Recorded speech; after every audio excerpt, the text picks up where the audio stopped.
магична сцена за Слаđana Vujošević. Слаđana е една од моите омилени актери воопшто во цел свет, а посебно во Македонија. Викам во цел свет затоа што не си само македонска актерка, ти си многу популарна, можеби и популарна во Турција отколку во Македонија. Некако така му доаѓа Слаđana. Добре дојде во магична сцена. Добро најдов, баш ми е драго што сум во магична сцена и многу сакам на почетокот да ти ја поздравам емисијата, затоа што ни посветуваш внимание на нас актерите. Големо, ти благодарам. Исто задоволство тоа го правам 20 години и планирам да го правам уште 20 години. Ај боже. Имам многу бав повод затоа што нашите актери каде и да настапат, тоа е, како да ти кажам, тоа е еден диамант неизбрусен и само да ги гледаш да го брусиш полека. Стварно сме ризница на предобри актери ова поднебје македонско некако. И сите наши актери кога ќе ги гледам на сцена, навистина сум воодушевен. Буквално можам да кажам дека уживам скоро на секоја представа што ја гледам. Уживам кога разговарам исто со актерите, затоа што си имаат што да се кажат, но позитивни суштества, убави, паметни, така една од тие си ми и ти Слаđana и така ќе уживаме и денеска во ова наше заедничко интервју. Ти благодарам многу. Ајде да се вратиме малце на почетоците. Зошто се одлучи да станеш глумица? Дали како мала имаше некои предиспозиции, одеше на театарски секции, драмски секции? Како сето тоа растеше да стигне денот кога ти ќе се запишеш да студираш глума? Па вака, јас, од многу мала, сам експериментирав на различни полења. Првен бев спортистка, 7 години вежбав кошарка и имам 3 златни медали, да. Ама некако паралелно со тоа, се префрлив некако во овие драмскиве води, бев дел од детското драмско студио на Софија Гогова Врчаковска во Македонската радио телевизија и можам да кажам дека таа ми ја бризга во крвта љубовта кон театар, кон актерството воопшто, бидејќи таму ние повеќе глумевме во телевизиска серија, детската серија Умни глави. Водевме радио емисии, таа не научи како правилно да говориме, не научи што е дикција. Така да, мислам дека таа ми ги постави некако темелите и потоа некако се наместуваше на тие скалички. Значи, тие ми се почетоците. Имав исто прилика да играм во филмот Мајка Тереза, што беше играно документарен филм, да играм со еден Бранко Ѓорчев, со една Сашка од Кумановскиот театар, со Беличанец, значи и со младите актери. Тоа беше навистина едно, и со самата Софија Гогова Врчаковска, и тоа беше едно навистина многу убаво искуство, кое што некако ме зарази со актерскава магија. И така решив да се запишам на ФДУ. Имав среќа да ме примат и си почна се. Те примија одма кога те вида, ајде, влегувај. Ама да кажам нешто, нема потреба, кажано е се. Не, си поминав со маки, нели, како што си бара секој приемен испит, со навистина, мислам пред имав среќа, чест, задоволство да бидам во класата на Владо Цветановски и на Мими Таневска. За жал, Владо Цветановски веќе не е меѓу нас, меѓутоа е меѓу нас, е во мене. Целата негова љубов кон театарот, мислам дека му ја украдов.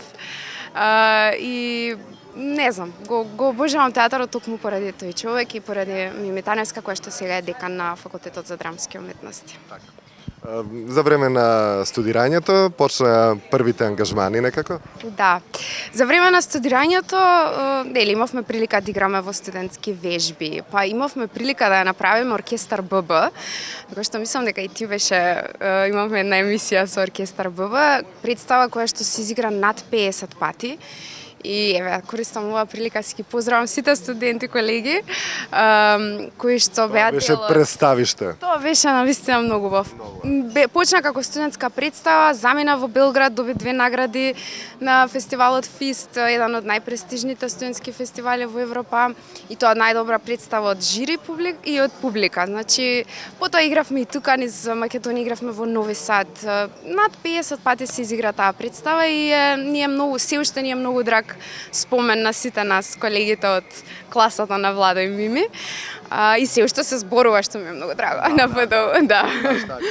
И така да, тоа е еден од подрагите проекти додека сум студирала, потоа игравме во Театаров Љубиша Ристич од Србија дојде ја постави Троил и Кресида, имавме прилика да играме со над 80 актери професионални од цела Македонија. Многу интересен процес, тоа беше навистина голем масово.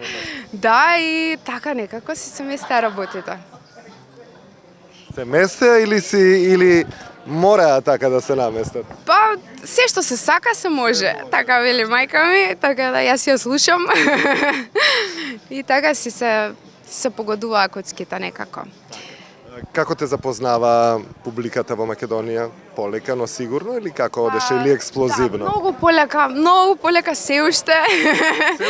Се уште е полека, да, бидејќи по дипломирањето јас всушност имав прилика да играм во првата представа во театар комедија. Ова е многу така значајно место за мене, оваа зграда. Се снимаме тука кај бифето, пред бифето комедија, иначе тука ни е театарот комедија, бивши МНТ. Да, и ова ми е многу значајно место затоа што ете првиот проект за време на студирањето што беше како професионален се случи тука во овој театар.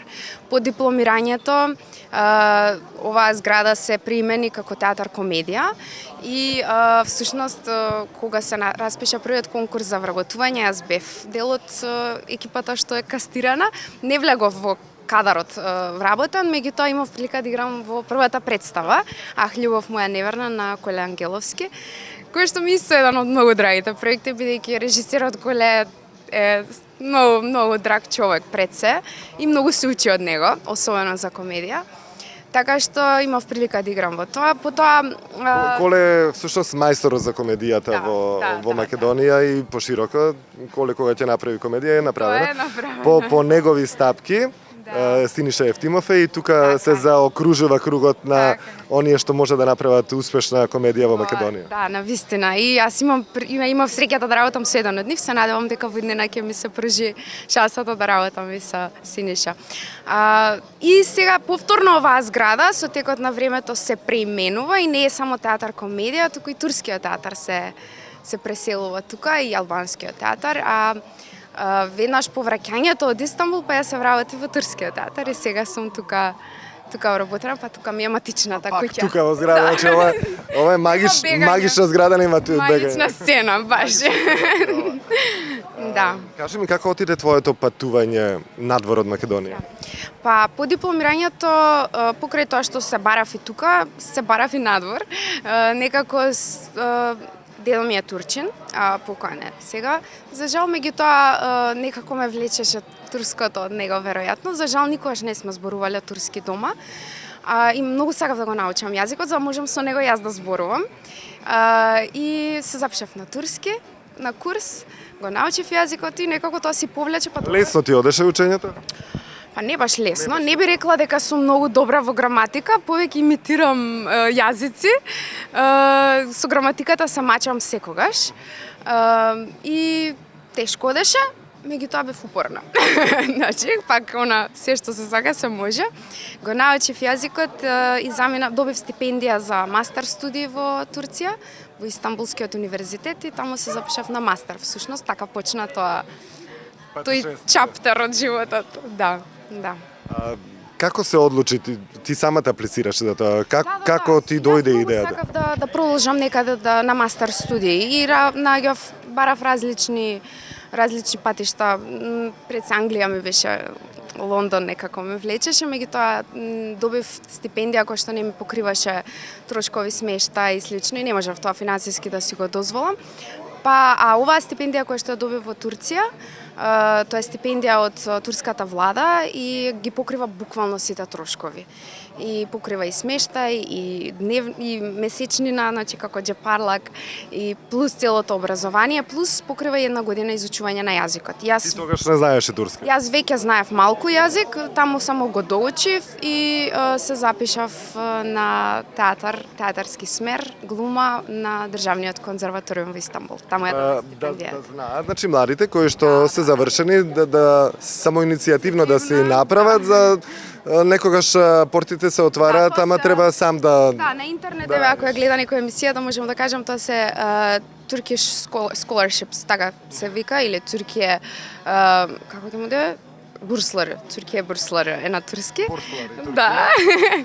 Така што дури по мене, мислам, веќе неколку студенти од нашиот факултет, мислам и од турскиот театар, Ебру, сега е на мастер студии каде да треба да магистрира, Јеткин магистрираше во Анкара, така што се повлече една маса на луѓе од тука од кај нас, студенти кои што сакаат да изучуваат мастер или докторски. Ебру требаше да се снимаме и ми се вика, леле, јас знаеш дека имам часови онлайн сега, пошто се Да, вика онлайн ми се веројатно во Истанбул. Да, во Истанбул, да. Да, поздрав до неа.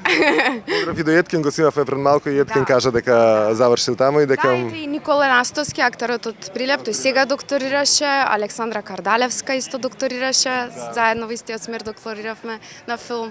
Така што има доста млади амбициозни луѓе тука кај нас кои што си го бараат патот и надвор. Многу има млади наши кои што одат во Турција каде што уживаат всушност, затоа што не знам школувањето како е, но останатото се е позитивно, затоа што... Школувањето мене искрено ми беше пред се, бидејќи мислам градот е прекрасен, меѓутоа јас за градот не знаев многу, истражав многу за школувањето, бидејќи навистина не сакав да одам само да шетам, него сакав да се потковам нели едукативно. Така што всушност универзитетот јас кај што магистрирав, а подоцна и докторирав, меѓу првите 500 на Шангај листата, што е всушност еден плюс во понатомошното образование за секој студент. Најдобар, мислам најдобар државен универзитет се уште важи за најдобриот. Од приватните е Боазиче, од државните е Истанбулскиот универзитет. Кажи ми, во групата на студенти кои што беа со тебе таа година, турци беа претежно или? Не, имаше од не знам од кај све имаше. Имаше од Тунис, имаше од Азербеџан, добро, од тие земји што се соседните има доста, меѓутоа имаше и од да, имаше од Мозамбик, од Замбија, сега не ми ни текнувам, имаше и од Балканот многу студенти, така да бевме една мешана структура, ние бевме 13 студенти, ми се чини, од кои што, добро, повеќето беа турци, меѓутоа имаше од земјиве што ги набројав. Како ти одеше комуникацијата со останативе, да речем? Одлично. И јас многу се радувам, мислам, многу сум среќна што турците не го владеат многу добро англискиот јазик таму, па тоа ми беше една добра прилика да го научам јас турскиот јазик, затоа што со сите зборував на турски. Се мачав со раце со нозе на почеток, со потење, потоа некако, мислам, тоа ми овозможи да не престанам да зборувам турски и да го совладам јазикот всушност. А со африканците? И тие се мачеа исто на турски, а меѓутоа учат. Леле, колку учат тие. Многу. Тие се баш инспирација за упорност, за баш на вистина. Што се случува сега со нив? Останаа во Турција или се вратија во Африка? Некој од нив си најдоа место. Ева имам една пријателка од Русија која што е буквално на универзитетот, предава, таа имаше учено османлиски и сега е буквално асистент на професорот кој што беше ментор. Да.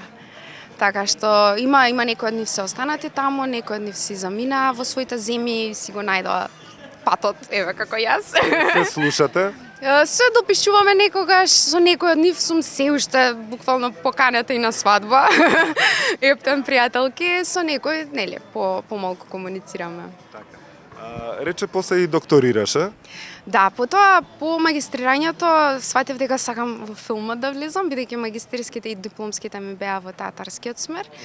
Сакав да го истражам светот на филмот и се запишав всушност на докторски на телекомуникацијски факултет за телекомуникации во одсекот радио, телевизија и кино. Така се вика смерот, тоа е филмскиот смер всушност.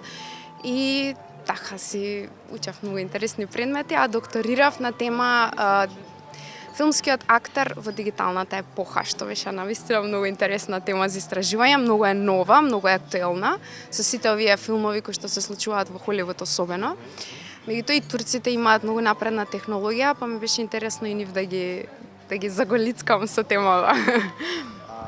Кажи ми, и Овие постдипломските и докторските студии ти беа платени? Си Да, се ми беше со Се ти беше стипендија, да, се беше покриено целосна стипендија, значи студии, смештај во студентски дом, авионска карта за одење и враќање на почетокот и на крајот и месечна, како се вика тоа? И барат нешто за Месечни возврат трошови. да работиш за нив. Бараат да учиш, да бидеш вреден, посветен, да не забушаваш, да немаш ни еден паднат испит.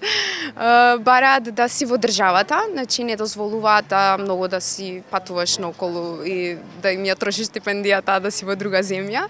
Значи бараат лојалност и бараат промоција на стипендијата. Да, всушност тие инвестираат и мене ми е се уште нејасно, не бараат ништо друго. Не бараат никакви жртви од личноста која што студира, баш бараат да учи.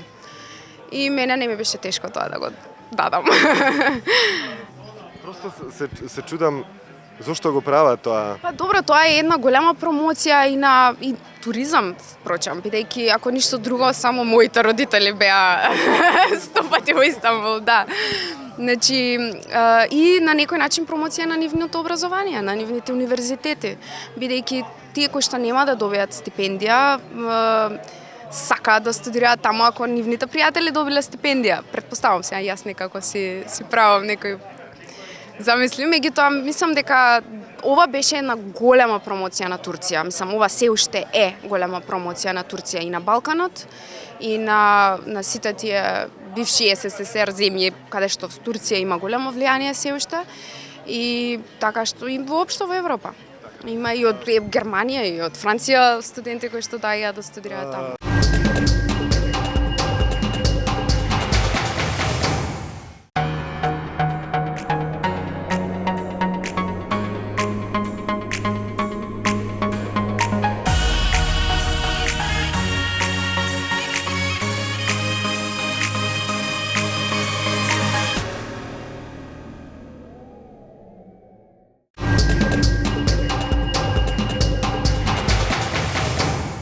Следена, па да не речам, изминатите 20 години, турската индустрија за серии, за филмови е рамо до рамо, може би подобра и од америчката, секако е подобра од англиската или европската воопшто, затоа што таму има продукција на серии, тоа е, не знам, премногу, но исто така можам да приметам дека ги наоѓаат баш и убавите луѓе турци кои што не живеат во Турција, впрочем во величинствениот неколку главни женски улоги беа во Германија што живеат турченки. Што значи многу голема е, да речеме, афирмацијата преку глумењето во некоја турска серија и за сите тие кои што не живеат во Турција. Кажи ми како почна, како те пронајда тебе, дали се пријавуваше, дали како дојде твоето учество, затоа што ти имаш учество во неколку серии од турски. Нешто сме гледале во Македонија, нешто не сме гледале во Македонија, но едва чекам да ги видиме и тие што не сме ги гледале. Да, пак всушност кога заминав во Истанбул немав во план да играм во турски серии, не ми беше тоа поривот да заминам таму, навистина сакав да се посветам на образованието. Ама некако Претходно имаше гледано некоја турска серија во Македонија? Па да, гледав, например, величествениот, мислам дека одеше Елведа Румели, односно Збогом Румелија на македонски, мислам дека тие одеа во тој период. Меѓутоа не се пронаоѓав себе си како актер во турски серии. Мислам, не си ја замислував на така кариерата. Не знам како да објаснам. Меѓутоа сакав да се фокусирам на образованието. Ама некако сватив дека нашава професија не може само теорија, мора и пракса. И реков добро, ќе пробам. Можеби и се плашев. Мислев дека нема да ме изберат. Затоа некако имав така како дистанца од тој свет. Но имав многу голема среќа во тој период кога јас бев во Истанбул да биде и Сема Али, која што е всушност македонка, турчинка, замината во Турција, живее таму, има семејство, а е претходно и најзначајно е драматург. Таа во турскиот театар има поставено, има напишано текст за турскиот театар, Малечката, во која што играат најголемите имиња од турскиот театар а сега во моментот во Турција е познат сценарист на турски серии. И со моето заминување во Турција, всушност таа ме повика, дозна дека сум таму. Ние се знаеме, меѓутоа се знаеме така, не се знаевме лично. и ме покани на кастинг за театарска представа Малечката, ама во Турција овој пат, не во турскиот театар. И јас бев на тој кастинг. И ја Кажи ми, добив... како ти беше кога те покани прво, а и пред да појдеш на кастинг? На кафе, бидејќи нели се знаеме од муабети, од луѓе. И потоа седнавме и ми рече вака и вака, јас ќе правам представа, сакам да ја режирам Малечката, ја бев како Малечката, леле, а тоа е всушност како едно продолжение на Роберто Зуко, познатата драма на Бернард, не ми текна сега како се презиваше. И всушност, значи продолжение на Роберто Зуко, а јас претходно имав неодамна играно Роберто Зуко во режија на Ирена Стериовска и тоа некако ми беше како премногу случајности на едно место. И викам, леле, да, супер, ајде, кастинг кога јас ги учам текст, а тогаш турскиот ми беше многу слаб.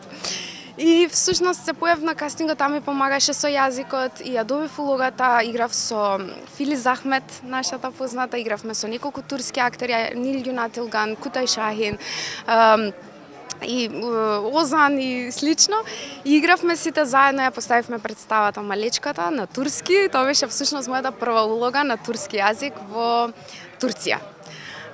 И Го научи текстот? Да, го научив текстот, ми помага многу со изговорот. Во меѓувреме, тука добив улоги во турскиот театар, играв во представата на Александар Поповски, Сон на летната ноќ.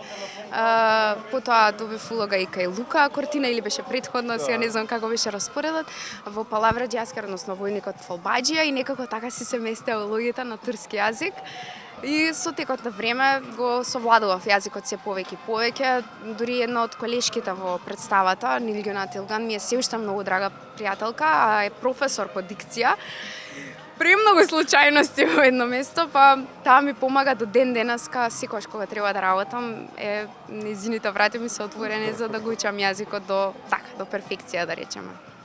И кога излезе Малечката, сигурно почна да гледаат продуцентиве. Се погоди, ето таму почнавме, ама се замоабитевме за друго. Всушност Семо Али доби работа како сценарист во една серија и од таму ме покани на кастинг за таа серија.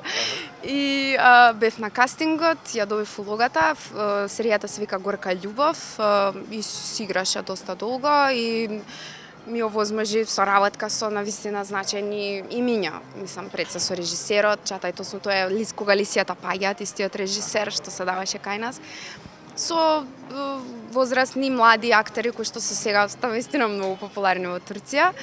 И така да благодарност до Сема ми ги отвори вратите. Тој проект всушност ми направи еден шоурил на турски, кој што јас потом можев да го приложам на менаџерите со кои што сакав да соработувам, за тие понатака да ми бараат други улоги. И всушност Семо Али е виновникот за се. Она што се зборува дека се зема многу голема сума на пари за тие што се главни улоги, еве да речам. Навистина е тоа така, го споредува со холивудските суми? Да, големите актери земаат големи хонорари. За жал, во моментов, лирата е многу падната во Турција и е економска криза за луѓето таму. Меѓутоа, баш читав во некое списание на интернет, дека всушност тие големите актери се договараат во евра. Така да нема мрдање на хонорарот. Да. Си биде толку колку што вие го сакате, паѓајте лирата. Да. После тоа се реда уште неколку серии, веќе им стана популарна. Да, потоа. И што значи да стануваш популарна во Турција? Турција е, како да кажам, Јас не би можела да се мерам со многу популарните во Турција, меѓутоа последнава серија во која што играв ми овозможи препознавање на улица, што ми беше многу необично, бидејќи кај нас некако во Македонија сите се знаеме меѓу себе и нема кај нас као види она игра таму, значи нема такви. Не сум почувствувала такво нешто, меѓутоа во Турција ми се случуваше, јас живеев во студентски дом и ова е многу интересна случка. Една од жените што хигиеничарките во домот ме застана и ми рече: "Тамон, кажи ја вистината." А јас во серијата глумам една таква, малце лажам, таму правам зврчки. Молим те, цела вечер плачев, морам да кажи ја вистината. Така што тоа беше еден од таквите моменти кои што беше Ја немам прочитано. Глумам. Да, многу мислам има интерес. Убаво е чувството, не можам да кажам не така. Се додека не е пренападно, оваа доза, јас не бев многу популарна, така да ова беше убаво да ме застанем и речат леле, убаво играте, супер е серијата. Тоа ми значеше многу од гледачите. Колку епизоди има серии веќе што си глумела? Првата мислам дека имаше околу втората имаше 17, мислам 18, а првата околу 20-тина, ако не се лажам, нешто така, сега не ми текнува, да. И тоа, овие серии не се од тие кои што се ултра популарните со втори сезони. Тие со втори сезони серии се, охо. Значи овие се првата и последна сезона и тоа завршува серијата. Да. Мини серија да ја речем. Да, за нивните стандарди тоа е мини серија, иако една епизода трае 2 сати. 2,5 часа, да. Колку снимате една епизода? Многу брзо се снима, значи тоа е... мене беше многу тешко да сега кога дојдов тука и кога почнав тука да снимам на некои проекти, ми беше многу тешко да се прешалтам, што се вели, затоа што таму се снима многу брзо, таму нема враќање. Значи ти мораш во првиот кадар да го дадеш максимум, во првиот тейк да го дадеш максимумот и тоа е тоа, бидејќи тоа се штанца, значи нема... И реално во тој момент не се пронајдов, бидејќи јас сум така поуметничка душа, сакам разговор со режисерот, па градење на ликот, па се. Таму немам можност за тоа, значи треба се сам. Правиш, пустиш се и после застануваш пред камера, се снима, си сгрешил, не си сгрешил. Ако сгрешиш текст може да те вратат, ама ако не си задоволен од своето актерско, нема враќање ако не задоволен толку. Така што многу брзо оди, што е супер како едно искуство. Меѓутоа, од уметнички аспект, малку недостаток чувствувам во тоа поле. Ми фали таа комуникација со екипата. Таму доаѓаат, снимаат си, одат на друго, можеби на нешто и така. Брзо се снима.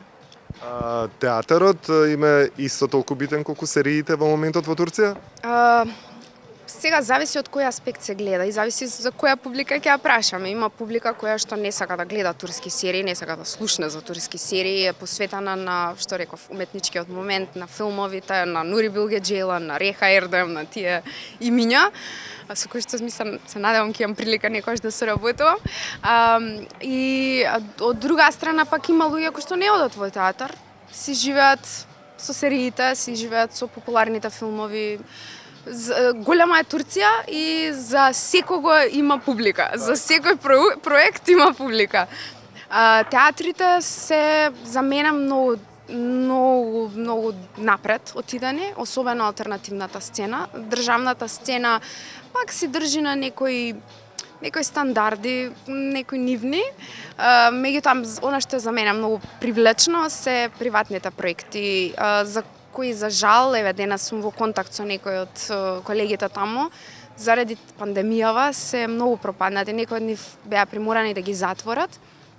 Меѓутоа, имаше представи, барем во периодот додека јас живеев таму, кои што се гледаа по 3-4 пати и беше секогаш полно. Мислам, јас ги имам гледано 3-4 пати, истата представа и секогаш било полно во публика и аз играле со години наназад. Значи, Случајно додека представуваш во Турција, освен Истанбул, што ги имаш научено на памет, успеа да видиш дел од историјата на Турција, да ги прошеташ и помалите градови? Туристички успеав да ја посетам Кападокија, што е магична, а исто така како еден од пубалиците, еден од најдобрите студенти во Истанбул, бев избрана да патуваме со ВОЗ, значи ни организираа од стипендијата, всушност ни организираа плюс изненадување. Ова е навистина голема реклама во Турција. Да се запишеме. Да, ни овозможија 5-дневно патување со ВОЗ низ 5 града во Турција. Спиевме во ВОЗ или во хотели, се ни беше покриено. Ги посетивме Кутахија, Афион, Конја е магична. Потоа Памукале, Ефес, значи не знам кои се градови ги посетавме по пат. И беше супер, бидејќи патувавме некои си 200 студенти од цел свет, сите странци, кои што биле како најдобрите студенти во Истанбул. И после тоа слушаш те примиле овдека во Турски театар, така? Да, и тука се вратев во Скопје и се распиша конкурс, што бев многу среќна, бидејќи се поклопија коцките, не требаше да чекам. И се појавив на кастингот и многу сум среќна што ме примија, бидејќи ме примија се на многу убава енергија, целиот колектив млади актери, Ебро, Јеткин ги спомнавме, Хакан, Жале, Емине, неќе да заборавам. Значи, Буки, Едо и слично, така да многу сум среќна што Инес. Неќам да заборавам, си да ги поздравувам и така вела дека даваме едно освежување на театарот, а не верувам дека многу му треба, бидејќи има навистина супер кадар овој театар, така што еве сега и млада сила, мислам дека ќе растеме сите заедно. Некако му доаѓа како Прилепски театар кога ги вработија повеќе млади актери, па кога почна сите тие представи од Тапани во ноќта, па не знам таму преубави представи кои што Кавказски круг со креда. Тоа беа представи кои што навистина тогаш таа млада екипа ги износе на своите плеќи и се надевам дека и вие ќе имате такви представи кои што ќе го красат турскиот театар. Да се пожалиме, имаме прилика да работиме во сите нови проекти, секој од нас зазема свој удел. Сега се поставија Кројот за дами, го спомнавме Синиша.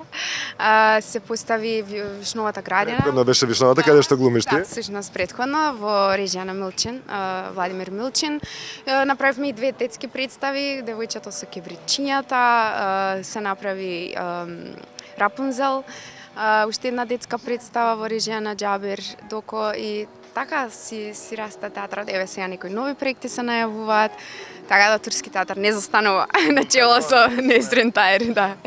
Детските представи исто е посебно убаво да се работи за децата, затоа што па децата се можеби неискрената публика и баш магија да работиш и да ги израдуваш. Што велиш, затоа што кај нив нема, ако не им се допаѓа, нема сега, значи не ми се допаѓа, досадно ми е, зевам и толку. Ама ако им се допадне како проект и особено актерите, ако им ја привлечат енергијата, тогаш нема крај на таа магија, навистина. Во Кројот за дами имаше и млада публика, да речем средношколци, кои што ужива. Едноставно, мислам дека тоа како ги погоди представата, се изнаужива, се изнасмеа и така многу кога заврши представата, не ни траеше долго представата, доволно за младите да не збеснат. И да име она дозирано идеално супер за не знам, сати 15-20 минути, да бидат супер расположени, да се излезат и да ја раскажуваат како нешто позитивно што им се случило. За Вишновата градина, како беше тоа веќе под друг? Да, таа не е сати 15, таа е со пауза.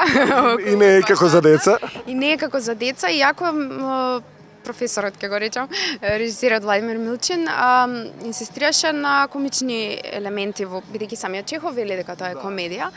Така што има доста духовитост, хумор во представата, ама горшлив. На премиерата имавме многу голема публика и многу задоволна публика и мене дури многу од коментарите беа дека ова е театар, бидејќи представата е буквално класично поставена со пауза меѓу втори и трети чин, со костими, со масовна сценографија и слично, така што за многу луѓе се врати оној стариот театар, класичен театар што се вели. И понатака се играме со полна публика, задоволна публика. Не е секогаш важно да е полна салата, колку што е важно да е добра квалитетна публиката, бидејќи јас верувам и во квалитетна публика. Така што ми се чини дека и на оваа представа доаѓа убава публика која што ги извлекува квалитетите. Кажи ми како го организираш животот? Вака кога ќе слуша некој од страна, што се имаш направено, ќе мисли дека ти имаш 58 години. А ти имаш? 33. Кај се овие другите 25 години? Па не знам, навистина е важна добра организација, додека бев во Истанбул, тоа научив да го правам, бидејќи таму 3 часа од денот минуваат во метробус, значи 3 часа од денот, одење и враќање. И тоа ги читаш улогите. Време, да, од денот на еден актер што сака и да докторира, и да игра во серија, и во представа, и плюс да предава. И така да тие 3 сати ми беа многу драгоцени, таму ги прочитав сите материјали за докторската, ги научив сите текстови на памет во слушалки и слично. Мислам дека со добра организација се постигна и треба нештото стварно многу да се сака. И кога се сака, се може. Добро, не ти се случува некои љубовни проблеми во тие? Не, љубовни проблеми не ми се случува, љубовни проблеми не ми се случува. Сите љубовници беа така глатко добри? Кои сите? Кога ние да немам, па нормално дека немаш, како ќе најдеш време за дечко овде, не гледам време за да доручкуваш. Поле ќе го оставам затворено, иако можам да кажам дека сум многу среќна во моментов на тоа поле. Баш ми е мило. И сега што правиш во моментов? Како дознаваш која улога треба да играш во Турција, како која улога треба да ја правиш во Македонија? Да, имам менаџер се уште, Gökhan Güneş, GG Management, така се вика компанијата. Тој е во Истанбул и со него комуницираме. Баш пред некое време ми прати кастинг, го спремав, па сега чекаме што ќе се случи со таа улога. Во меѓувреме тука нема и нема менаџери. Кажи ми за кастингот што го направи за таму, го правиш онлайн, се снимаш и да, па по потреба се гледам со режисерите на Zoom, за да не одам пред да ја добиам улогата да не. Меѓутоа сега се погоди да одам во Истанбул за еден друг проект што го направивме со Никола Настаски. Ети тоа да го спомнам, тоа е нас ни е многу драг проект. Всушност тој е првиот проект со кој што аплициравме во Министерство за култура и добивме проект. Ета така, ни е драг. Тоа е Поетски мост. Го направивме во соработка со двајца актери од Турција, исто женско и машко, актер и актерка. И Аляра Льокум и Шакир Гилер и со нив направивме како еден Нивното министерство конкуриравте? Нашето и заминавме во нашиот културен центар таму што е во Истанбул и настапивме со Поетски мост се вика проектот, е базиран на поезијата на Блаже Конески и Назым Хикмет. Така што направивме на комбинација меѓу нивните песни и е навистина неверојатно колку се слични, колку се надополнуваат една со друга, буквално некои песни така ги споивме една по друга додат како да е истата песна, како да си продолжува, иако јазикот е различен. Дури имавме еден ексклузивитет. Ние говориме некои од поезиите на турски јазик, а Аляр и Шагер, кои што никогаш во животот не зборувале турски, македонски, тие говорат стихови од Блаже Конески на македонски. И сега имаме Како звучи? Многу сладко, многу убаво, да, мислам баш многу убаво. И сега имаме една идеја да го прошириме проектот, се надеваме дека ќе успееме, да го вклучиме и Дејан Спасовиќ, кој што ќе даде една музичка подлога, па за да можеме и тука да настапиме, да го прошириме на еден час и така. Те прекинав, значи во Турција им испраќаш снимен материјал за кастингот, а овде кај нас? Тука кај нас си има кастинг директори кои што не повикуваат, си комуницираме преку мејл или не викаат на кастинг во живо, или некои бараат да се снимат повторно видео, за во екот на пандемијата така функционираа повеќето работи. Меѓутоа во другите се снима во дали во Вардар филм или на ФДУ или зависност каде се одвива кастинг. И уште со тоа би завршиле во Холивуд, кога ќе те приметат и кога ќе те викнат на тамошен кастинг или директно таму ќе појдеш без кастинг? Ке се лизнам. Не знам, ќе видиме. Ти благодарам многу, Слаđana, што ни беше дел од Мајша Сена. Беше пресладко да се слушат сите овие твои доживувања кои што ги имаш и уште полно немаш ни кажано, затоа што не можеме во пола сат во една емисија да кажеме се. Затоа оставаме за некои други емисии кои што се надевам наскоро ќе се случат, затоа што она што го работиш ти треба навистина. Јас во годината еден месец да имам со тебе емисии за да можам да те пратам за се она што го работиш. Благодарам многу на убавите зборови и ова ќе ми биде мотивација да продолжам за материјал за емисијата. Фала ти многу. Благодарам уште еднаш.